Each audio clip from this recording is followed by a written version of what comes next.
রহমানের চীন সফরে সত্যিকারের কিছু অ্যাচিভমেন্ট আছে, সেটা কি আমি আমার লাস্ট ভিডিওতে সেটা ব্যাখ্যা করেছি, তাও আবার ঝালায়নি। এই অ্যাচিভমেন্টে কি সেটা কিন্তু বিএনপি একবারও বলে নাই বা বলতে পারে নাই। চীন সফরের সিগনিফিক্যান্ট অ্যাচিভমেন্ট কি এটা বিএনপি নিজেই কইতে পারে নাই। কারণ হইতেছে তারা ডিপ্লোম্যাটিক ভাষাকে সম্ভবত ডিকোড করতে শেখে নাই। আমি যৌথ ঘোষণা থেকে দেখাই দিছি ডিকোড করিয়া লাস্ট ভিডিওতে যে কোনটা সিগনিফিক্যান্ট অ্যাচিভমেন্ট। আমি ফেসবুকেও লিখেছি কোনটা সিগনিফিক্যান্ট অ্যাচিভমেন্ট। এখন ধরেন আমি যদি নাই জানি যে আমার শক্তিটা কি, তাইলে আমার সেই শক্তি থাকলে আমি ব্যবহার করতে পারবো না। আমি করলে একটা চ্যালেঞ্জের কথাও বলছি গত ভিডিওতে যে কোন জিনিসটা অ্যাভয়েড করা গেলে ভালো হইতো। তবে আজকের ভিডিওটা আমার তারেক রহমানের চীন সফর নিয়ে দ্বিতীয় ভিডিও। আরও কিছু ভিডিও করতে হবে, কারণ চীনের সাথে সম্পর্কটাকে আমাদেরকে খুব গভীরভাবে বুঝে দেখতে হবে, জানতে হবে এর মধ্যে প্রবলেমগুলো কি, সম্ভাবনাগুলো কি। আগের ভিডিও এটা যদি দেখে না থাকেন দেখে নিয়েন। আমরা ক্রিটিক্যালি দেখার চেষ্টা করতেছি আসলে আমাদের কতখানি লাভ হইল, আমাদের চীনের সাথে সম্পর্কের ক্ষেত্রে চ্যালেঞ্জগুলো কি কি। এটা নিয়ে একদম শেষে, এই ভিডিওর শেষে আলোচনা করব। এইখানে বিরোধী দলের ভূমিকা রাখার জায়গা ছিল, কারণ চীনের সাথে কূটনৈতিক সম্পর্ক এত ডেলিকেট, এত সূক্ষ্ম, এইটা ম্যানেজ করে চলাটা খুব কঠিন একটা কাজ। ব্যক্তিগতভাবে ধরেন সাবেক কমিউনিস্ট হিসেবে চীনের যে কোনো সাফল্যে আমি খুশি হব। চীন আরো সমৃদ্ধি লাভ করুক, আমি সেটাই চাইব। চীন যদি ভিন্ন জাতির লোকদের নাগরিকত্ব দিত, আমি আবেদন করতাম কলে। সত্যি সত্যি একটা কমিউনিস্ট দেশের নাগরিক হওয়া তো আমার জন্য স্বপ্নের মতো। কিন্তু রাষ্ট্র হিসাবে বাংলাদেশের জন্য বিষয়টা এত সোজা না, আবেগের বিষয় না। আমার জন্য যেমন আবেগের বিষয়, রাষ্ট্র বাংলাদেশের জন্য আবেগের বিষয় না। এমনভাবে চীন বাংলাদেশের সম্পর্ককে প্রজেক্ট করা হইতেছে যেন চীন আমাদের ইন্ডিয়ার কবল থেকে রক্ষা করবে। আমাদের কেল্লা ফত হয়ে গেছে। বিশেষ কইরা শি জিনপিং এই সফরের শেষে কইছে যে বাংলাদেশে যে কোনো বিদেশি হস্তক্ষেপ প্রত্যাখ্যান করবে চীন। অনেকে দেখলাম লাভাইতেছে এটা শুনে, ভাবতেছে এইবার চীন ইন্ডিয়ারে বইরা দেবে। হ্যাঁ জি না ভাই, এত সোজা না সবকিছু। কূটনীতি আর ইতিহাসের ভাষা না বুঝে চিল্লাইলে মার্কেট পাওয়া যাবে না। চিল্লাই মার্কেট পাওয়া যাব, বুঝলে বুঝপাতা, না বুঝলে বুঝছাও। এই যুক্তিহীন আবেগ ভ্রান্তই না, এটা মহাবিপজ্জনক। চীন কেন কোনো শর্মাই আমাদেরকে রক্ষা করবে না, এটা মাথায় রেখেন। করেও নাই। হাসিনার আমলে সবাই হাসিনারে তেলি দিয়ে গেছে। ইতিহাস বুঝা, ডিপ্লোমেসির ভাষা বুঝা, আমাদের জাতীয় স্বার্থ বুঝা, তার ভিত্তিতে প্রত্যাশাকে সাজাইতে হবে। চীন কি আমাদের ইন্ডিয়ার হাত থেকে রক্ষা করার জন্য এই কথা কইছে যে বাংলাদেশে যে কোনো বিদেশি হস্তক্ষেপ প্রত্যাখ্যান করবে চীন? আসেন সেটা একটু বুঝে দেখি। সার্বভৌমত্বের সমর্থন আর আভ্যন্তরীণ রাজনীতিতে হস্তক্ষেপ না করা আলাদা কোনো সৌজন্য না চীনের জন্য। এটা চীনের একটা আনুষ্ঠানিক কোডিফাইড কূটনৈতিক ডক্ট্রিন। পঞ্চনীতি, গত এপিসোডে কইছিলাম না যে পঞ্চনীতি আলাপ করব। 5 প্রিন্সিপালস অফ পিসফুল কোএক্সিস্টেন্স। এই শব্দগুলোর পেছনে একটা 70 বছরের রাষ্ট্রীয় কাঠামো চিন্তাধারা আছে, একটা ডক্ট্রিন আছে। আমি গত ভিডিওতে বলছিলাম যে এটা ব্যাখ্যা করব। 5টা নীতি, এই পঞ্চনীতিটা কি এটা একটু স্পষ্ট করে বলি। আক্ষরিক অর্থে শান্তিপূর্ণ সহাবস্থানের 5 নীতি। নীতিগুলা হইল: 1, পারস্পরিক সার্বভৌমত্ব এবং ভূখণ্ডগত অখণ্ডতার প্রতি সম্মান। অর্থাৎ আমি তোমার সীমানা মানি, তুমি আমার সীমানা মানো, কেউ কারো ভূখণ্ড নিয়ে প্রশ্ন তুলব না। 2, পারস্পরিক অনাক্রমণ, কেউ কাউকে আক্রমণ করবে না। 3, একে অপরের আভ্যন্তরীণ বিষয়ে হস্তক্ষেপ করবে না। তোমার দেশ কিভাবে চলবে, কে শাসন করবে, মানবাধিকার, গণতন্ত্র, নির্বাচন কেমন হবে, এ নিয়ে আমি কোনো কথা বলবো না, তুমিও আমার বিষয়ে কথা বলবা না। 4, সমতা এবং পারস্পরিক স্বার্থ, সম্পর্ক হবে সমান সমান, উভয়ের লাভ। 5, শান্তিপূর্ণ সহাবস্থান, ভিন্ন ব্যবস্থার রাষ্ট্র পাশাপাশি শান্তিতে থাকবে। এইবার আসেন এই পঞ্চনীতির ইতিহাসটা জানি, কারণ এটা না জানলে এই নীতির আসল মানেটা ধরা যাবে না। পঞ্চনীতির ইতিহাসটা কি? এই 5 নীতি চীন প্রথম আনুষ্ঠানিকভাবে ঘোষণা করে 1954 সালে 29 এপ্রিল ইন্ডিয়ার সঙ্গে তিব্বত নিয়ে একটা চুক্তির প্রস্তাবনায়। চুক্তির নাম ছিল agreement on trade and intercourse between Tibet reason and India. তারপরে সেই বছর জুনে চৌ এন লাই ইন্ডিয়া এবং বার্মা সফর করে নেহেরুর সাথে যৌথ বিবৃতিতে এটাকে শুধু দ্বিপাক্ষিক না, গোটা এশিয়ার সম্পর্কের কাঠামো হিসেবে ঘোষণা করেন। এই অন্যের রাস্তায় হস্তক্ষেপ না করার সুন্দর নীতির আড়ালে আসল লেনদেন কি ছিল তাইলে? তিব্বত। চুক্তির মূল বিষয় ছিল ভারতকে দিয়ে তিব্বতের উপরে চীনের সার্বভৌমত্ব মানায় নেওয়া। অর্থাৎ তোমার আভ্যন্তরীণ বিষয় আমি নাক গলাবো না, এই কথার মানে দাঁড়াইলো তিব্বত আমার আভ্যন্তরীণ বিষয়, তুমিও সেখানে নাক গলায় না। পঞ্চনীতি জন্ম থেকেই ছিল চীনের সার্বভৌমত্ব দাবিকে বৈধতা দেওয়ার হাতিয়ার। ইন্ডিয়ার সাথে এই চুক্তির পরে ইন্ডিয়ানরা স্লোগান দেয় হিন্দি চিনি ভাই ভাই, স্লোগান যাদের সঙ্গে সেই ইন্ডিয়ার সঙ্গে মাত্র 8 বছর পরে 1962 সালে চীন যুদ্ধে জড়ায় যায়। চুক্তির মেয়াদ ছিল 8 বছর, 62তে সেটা নবায়ন হয়নি, আর সেই বছরই ইন্ডিয়ার সাথে যুদ্ধ শুরু হয়ে যায় চীনের। অর্থাৎ যে নীতি শান্তিপূর্ণ সহাবস্থানের নামে লেখা, তার আদি অংশীদারের সঙ্গেই চীন সহাবস্থান করতে পারেনি। এটাই প্রমাণ পঞ্চনীতি সম্পর্কের কোনো গ্যারান্টি না। বোঝা গেছে এই নীতি চীনের জন্য আসলে কি কাজ করে? বাইরে থেকে এটা শোনায় উদার, সম্মানজনক, ছোট রাষ্ট্রের পক্ষে, কিন্তু ভেতরে একটা কৌশলগত যুক্তি আছে। একটা পরাশক্তির মুখে হস্তক্ষেপ, আভ্যন্তরীণ রাজনীতিতে হস্তক্ষেপ না করা মানে আসলে দুইটা জিনিস বোঝায়। একদিকে এটা চীনকে রক্ষা কবচ দেয়। চীন যখন বলে আভ্যন্তরীণ বিষয়ে কেউ নাক গলাবে না, তখন সে আসলে নিজের জিনজিয়াং, তিব্বত, হংকং, তাইওয়ান নিয়ে পশ্চিমা সমালোচনার দরজা বন্ধ করে দেয়। অন্য রাষ্ট্রে হস্তক্ষেপ এখানে চীনের নিজের জন্য একটা ঢাল, অন্যদিকে ছোট রাষ্ট্রের জন্য এটা প্রলোভন। হাসিনার সাথে চীন এভাবে ডিল করছে। পশ্চিম যখন বাংলাদেশে হাসিনাকে মানবাধিকার, নির্বাচন, সুশাসন নিয়ে শর্ত দিছিল, চাপ দিছে, তখন চীন বলে তোমার ঘরের ব্যাপার তোমার, আমি টেকা দিব, প্রশ্ন করব না। এটা চাপের মুখে থাকে সরকারের কাছে, এর চেয়ে ভীষণ স্বস্তিদায়ক জিনিস আর কি হইতে পারে? কিন্তু এই স্বস্তির দাম আছে। বিনিময়ে আপনাকে চীনের সার্বভৌমত্বের সংজ্ঞা মানতে হবে। তাইওয়ান চীনের, তিব্বত চীনের, জিনজিয়াং নিয়ে প্রশ্ন করা যাবে না। এই স্ক্রিপ্ট সবাইকে শুনাইছে চীন। 1954-তে নেহেরুকে শুনাইছে, 1960-এর দশকে পাকিস্তানকে শুনাইছে, 2001-2002 সালে খালেদা জিয়াকে শুনাইছে, 2024-এ হাসিনাকে শুনাইছে, 2025-এ প্রফেসর ইউনূসকে শুনাইছে, আর 2026-এ তারেক রহমানকে শুনাইছে। সরকার বদলায়, দল বদলায়, আদর্শ বদলায়, চীনের বাক্যটা কিন্তু বদলায় না। বাংলাদেশ যখন ভাবছে চীন তাকে বিশেষ সম্মান দিতেছে, আসলে সে একটা স্ট্যান্ডার্ড কূটনৈতিক ডক্ট্রিনের সর্বশেষ শ্রোতা মাত্র। সার্বভৌমত্বের সমর্থন কোনো ব্যক্তিগত প্রতিশ্রুতি না, এটা পঞ্চনীতি নামের একটা 70 বছরের ফর্মুলা, যা চীন প্রত্যেকটা ছোট প্রতিবেশীকে শুনাইছে, ভবিষ্যতেও শোনায় যাবে। আর যে কথা সবাইকে বলা হয় সেটা প্রতিশ্রুতি না, এটা নীতি। নীতি সুবিধা মতো প্রয়োগ করা হয়। 1962-তে ইন্ডিয়ার সাথে, 1779-তে ভিয়েতনামের সঙ্গে চীন নিজেই এটা ভাঙছে। এই জিনিসটা মাথায় রেখেন। পাকিস্তানের সাথে চীনের দারুণ সম্পর্ক। 1971-এ পাকিস্তানের উপরে আক্রমণ করলো ইন্ডিয়া, পাকিস্তানকে ব্যাঙ্গার 2 টুকরা করে দিল। চীন আগাইল, কিছু করছে? করে নাই। আমেরিকা করছে? কিছু করে নাই। কূটনৈতিক সমর্থন দিছে, সামরিক সাহায্য দিছে, কিন্তু প্রত্যক্ষভাবে এই কনফ্লিক্টে যুক্ত হয় নাই। পাকিস্তানিরা কিন্তু মনে করছিল চাইনিজদের সেনা পাঠাবে। টাঙ্গাইলে যখন ইন্ডিয়ান প্যারাট্রুপাররা নামতেছিল, তখন পাকিস্তানিরা মনে করছিল চাইনিজ সোলজার এসেছে, লবডঙ্কা। সেই সময় পাকিস্তান কিসিঞ্জারের সাহায্যে আমেরিকার ওয়াল স্ট্রিটের সাথে চায়নার সম্পর্ক তৈরি করতেছিল। আমেরিকান বিনিয়োগ চায়নায় আসবে, তারপরে তো চায়নার উন্নতি, এরপরে চায়না আমেরিকান ওয়াল স্ট্রিটের বিনিয়োগে ভাইসা যায় একেবারে। মানে পাকিস্তান ছিল খুবই ক্রুশিয়াল মিত্র সেই সময়, আমেরিকা চীন দুইজনেরই। সেই পাকিস্তানকে বাঁচায় নাই কেউ। এমনভাবে বাঙ্গুরা চায়নারে প্রজেক্ট করতেছে যেন চায়না আমাদের স্বাধীনতা, সার্বভৌমত্বের রক্ষা কবচ। হুঁশে আসেন ভাইজান, দুনিয়ার কোনো দেশ আপনাকে বাঁচাইবে না যদি না নিজে আপনার বাঁচার ক্ষমতা থাকে। 1971-এ পাকিস্তানের হাত থেকে ইন্ডিয়া বাঁচানোর কাফারা দিতেছি না এতদিন। দোহাই লাগে, কখনো কাউরে এইভাবে ডাইকেন না নিজের সার্বভৌমত্ব, স্বাধীনতা রক্ষায়। আপনার স্বাধীনতা, সার্বভৌমত্ব রক্ষায় আরেকজন রাষ্ট্রকে যদি লাগে, তার মানে আপনি স্বাধীনও না, সার্বভৌমও না। এই চিন্তা আমাদের মাথা থেকে বাদ দিতে হবে। আমার এই কথা অনেকের শুনতে খারাপ লাগবে, তিতা লাগবে।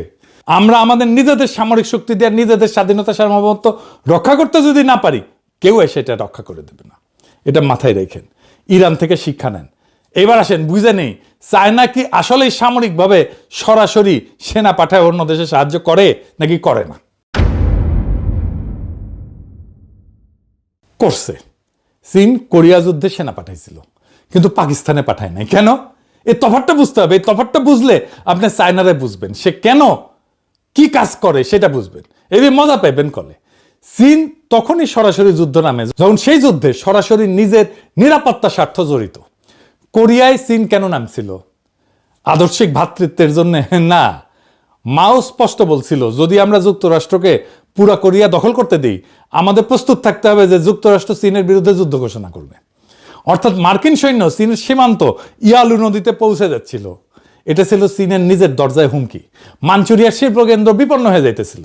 চীন নিজেকে বাঁচাইতে গেছিল, উত্তর কোরিয়াকে বাঁচাইতে যায় নাই। উত্তর কোরিয়া বাঁচাটা ছিল বাই প্রোডাক্ট বা উপজাত। এই যুদ্ধে মাও সেতুং এর পোলা কিন্তু মারা গেছিল বিমান আক্রমণে, বোমা খেয়ে। চীন অন্য দেশে রক্ত দেয়, কিন্তু নিজের সীমান্ত, নিজের নিরাপত্তা, নিজের কৌশলগত গভীরতার জন্য দেয়। চীন দূরবর্তী মিত্রের জন্য রক্ত দেয় না, সেনা পাঠায় না। যেখানে নিজের সরাসরি স্বার্থ নাই সেখানে সে লিপ সার্ভিস দেয়, বিবৃতি দিবে, হয়তো অস্ত্র সাহায্য দিবে, কিন্তু সরাসরি সংঘাতে জড়াবে না। কোরিয়া চীনের গায়ে লাগানো, তাই 10 লক্ষ সৈন্য পাঠাইছিল কোরিয়া যুদ্ধে। ভিয়েতনাম সীমান্তবর্তী, কিন্তু এক ধাপ দূরে, তাই সতর্ক সমর্থন জানাইছিল। আর পাকিস্তান 1971-এ চীনের সীমান্ত থেকে অনেক অনেক দূরে, পূর্ব পাকিস্তানের যুদ্ধে চীনের নিজের ভূখণ্ডগত নিরাপত্তা জড়িত ছিল না, তাই অস্ত্র দিছে, বিবৃতি দিছে, কূটনৈতিক সাহায্য করছে, সমর্থন দিছে, কিন্তু সৈন্য না। ভিয়েতনামে কিন্তু চায়নার সেনা গেছিল, কি করছে এটা একটু বুঝতে হবে, আসেন বুঝানি। 1965-তে ভিয়েতনামে যখন আমেরিকা বোমা বর্ষণ শুরু করে, চীন বিপুল সাহায্য পাঠায়। এই পাঠানোর পিছনেও কারণ আছে, সেটা পরে দেখতেছি।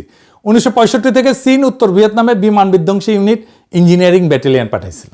আমেরিকান বোমার ক্ষতি মেরামত, বিমান বিধ্বংসী কামান চালানো, রাস্তা রেল পুনর্নির্মাণ এবং রসদ পরিবহনের জন্য মোট 3,20,000 সৈন্য পাঠাইছিল এবং বছরে $18 কোটি অস্ত্র পাঠাইছিল। সরাসরি যুদ্ধ নামছে, মূল্যও দিছে। 1960-এর দশকের শেষে আনুমানিক 1100 চীনা সৈন্য উত্তর ভিয়েতনামে মার্কিন বিমান হামলায় নিহত হয়েছিল। কিন্তু চীন একটা কঠোর সীমারেখা টানছিল। চীন সহায়ক সৈন্য পাঠাইছিল, কিন্তু কঠোরভাবে নির্দেশ দিছিল যেন তাদের কেউ ডিমিলিটারাইজ জোনের কাছে না যায়, যেখানে মার্কিন সৈন্যের সাথে সরাসরি সংঘর্ষ হইতে পারে। অর্থাৎ চীন উত্তর থেকে অবকাঠামো সামলাইছে, কিন্তু দক্ষিণে সরাসরি স্থলযুদ্ধে নামেনি। কেন নামেনি? কারণ চীন কোরিয়ার পুনরাবৃত্তি চায়নি, আমেরিকার সঙ্গে সরাসরি যুদ্ধ এড়াইতে চাইছে। আর সবচেয়ে গুরুত্বপূর্ণ বিষয়টা হইতেছে, চীনের শর্তটা ছিল সম্পূর্ণ নিজের নিরাপত্তা কেন্দ্রিক। যদি আমেরিকা উত্তর ভিয়েতনামের নিচের দিকে আক্রমণ করত, চীন শুধু অস্ত্র বাড়াতো। কিন্তু যদি আমেরিকা উত্তর ভিয়েতনামের উপরের দিকে অঞ্চলে ঢুকতো বা দক্ষিণ চীনে বোমা ফেলতো, তবে মাও সরাসরি যুদ্ধ ইউনিট পাঠাইতে প্রস্তুত ছিল। খেয়াল করেন এই সীমারেখাটা, চীনের সীমান্তের কাছে এলে রক্ত, দূরে থাকলে শুধুই অস্ত্র। এটাই হুবহু কোরিয়ার যুক্তি এবং হুবহু পাকিস্তানের বিপরীত। আর ভিয়েতনামের সাহায্যের পিছনে অন্য জিনিস ছিল, প্রতিদ্বন্দ্বিতা, ভ্রাতৃত্ব না। 1965 সালে চীন ভিয়েতনামের সাহায্য হাত বাড়ায় সোভিয়েত ইউনিয়নের সঙ্গে প্রতিযোগিতার অংশ হিসেবে। অর্থাৎ চীনের এই ভাইয়ের মতো সাহায্য আসলে ছিল সোভিয়েতকে টেক্কা দেওয়ার কৌশল, হ্যানয়কে নিজের পক্ষে রাখার লড়াই। আবার মজার ব্যাপার কি জানেন? যেই মিত্রকে চীন রক্ত দিয়ে বাঁচাইলো, 1 দশক পরে তাকেই আক্রমণ করলো। 1779 সালে চীন উত্তর ভিয়েতনামে আকস্মিক আক্রমণ চালায়, সীমান্তের কাছে কয়েকটা শহর দখল করে নেয় এবং এটাকে শাস্তিমূলক অভিযান বলে। কারণ কি? যেদিন ভিয়েতনামের স্বার্থ চীনের স্বার্থের বিপরীতে গেল, সোভিয়েতের দিকে ঝুঁকলো সে, চীনের মিত্র কম্বোডিয়ার খেমার রুসকে উৎখাত করলো, সেদিন চীনের সব সাহায্য সেই মুহূর্তে অর্থহীন হয়ে গেল এবং সেই একই চীন বন্ধুকে আক্রমণ করলো। চীনের ভিয়েতনাম সাহায্য ছিল স্বল্প মেয়াদে সফল, কিন্তু দীর্ঘমেয়াদে ব্যর্থ। চীনের সমর্থন কখনোই আদর্শিক বা স্থায়ী না, সবসময় স্বার্থ নির্ভর এবং প্রত্যাহারযোগ্য। এটা মাথায় রাখতে হবে সবসময়। শুধু চীন না, সব রাষ্ট্রের ক্ষেত্রে এটা সত্য। রাষ্ট্র মানেই স্বার্থ, এই স্বার্থের বাইরে সে কখনোই যাবে না। ভিয়েতনামকে চীন রক্ত দিছে যতক্ষণ তার নিজের, মানে চীনের নিরাপত্তা মার্কিন সীমান্তে আসা ঠেকানো পর্যন্ত ছিল, বা কৌশলগত স্বার্থ সোভিয়েতকে টেক্কা দেওয়া, এই স্বার্থটা পূরণ করছে ততক্ষণ। যখন ভিয়েতনাম সোভিয়েতের দিকে ঝুঁকছে আর চীনের স্বার্থের বিপরীতে গেছে, তখন সেই একই চীন তাকে আক্রমণ করলো। অর্থাৎ চীনের কাছে মিত্র একটা চলমান হিসাব, স্থায়ী কোনো বন্ধন না। চীন যাকে রক্ত দিয়ে বাঁচায় তাকে স্বার্থ বদলাইলে আক্রমণ করতে পারে, ভিয়েতনাম তার প্রমাণ। আর বাংলাদেশকে বাঁচাইতে চীন রক্ত দেবে না, সেনাও পাঠাইবে না, আমরা তার সীমান্তবর্তী না। শুধু অর্থনৈতিক স্বার্থ আছে, তার জন্য চীনের সার্বভৌমত্বের সমর্থন সত্যিকার অর্থে কিছুই মিন করে না। চীনের বন্ধুত্ব একটা শর্ত সাপেক্ষ চুক্তি, যতক্ষণ আপনি চীনের স্বার্থে কাজে লাগতেছেন ততক্ষণে বন্ধু, যেদিন লাগবেন না সেদিন হয় উপেক্ষা, পাকিস্তানের মতো 1971-এ, নয় আক্রমণ ভিয়েতনামের মতো 1979-তে। চীন রক্ত দেয় নিজের সীমান্তের জন্য, কোরিয়ায়, উত্তর ভিয়েতনামে, কিন্তু চীনের রক্তও বন্ধুত্বের গ্যারান্টি না। আবদুল্লাহ আবু সাইদ উনি কহান, মানুষ তার স্বপ্নের সমান বড়। একইভাবে চীনের সমর্থন শুধু চীন না, যে কোনো রাষ্ট্রের সমর্থন তার স্বার্থের সমান বড়, তার চেয়ে 1 ইঞ্চি বেশিও না, কমও না।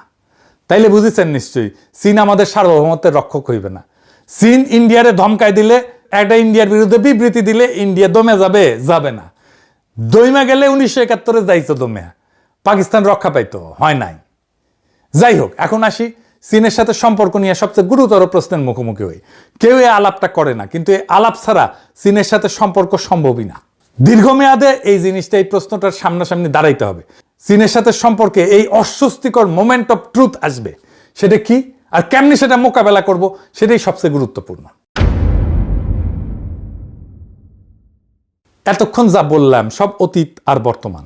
এবার ভবিষ্যতের একটা প্রশ্ন করি, যেটা থেকে কেউ পালাইতে পারবে না।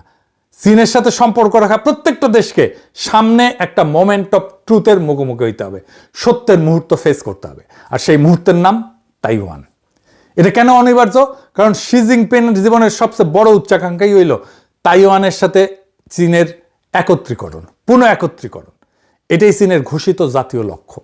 তাই তাইওয়ান নিয়ে একটা সংঘাত, সামরিক হোক, চাপ প্রয়োগ হোক, অনিবার্য। আর অন্যদিকে কি আছে? আমেরিকা ঠিক এই একই তাইওয়ানকে ঘিরে চীনের বিরুদ্ধে একটা সামরিক বলয় বানায় রাখছে, যাকে বলা হয় ফার্স্ট আইল্যান্ড চেইন, প্রথম দ্বীপ শৃঙ্খল। জাপান, দক্ষিণ কোরিয়া, ফিলিপিন্স আর তার কেন্দ্রে তাইওয়ান। জাপানে তো 54,000 মার্কিন সেনা আছে, দক্ষিণ কোরিয়া 28,000 আছে মার্কিন সেনা, ফিলিপিন্সের 9টা ঘাঁটি আছে আমেরিকার। সবগুলা তাইওয়ান প্রণালীর দিকে তাক করা।